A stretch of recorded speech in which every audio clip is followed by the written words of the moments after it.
video of the SL-25ASY.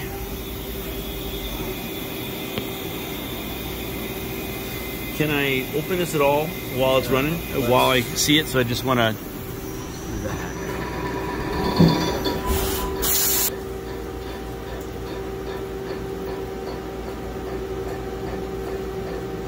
These currently have Royal trucks on them, and they will be exchanged for an 8-inch 3-jaw on the main and a 6-inch 3-jaw on the sub.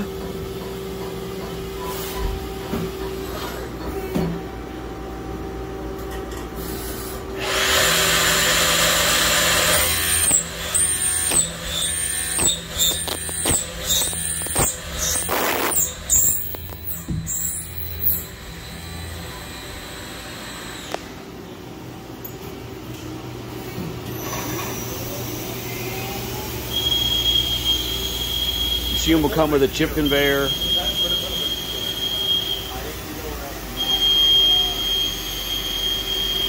and a mist collector. I understand you got this point that you're ready to reassemble. And a Fanuc OiTD control. Got it, where the third slept in.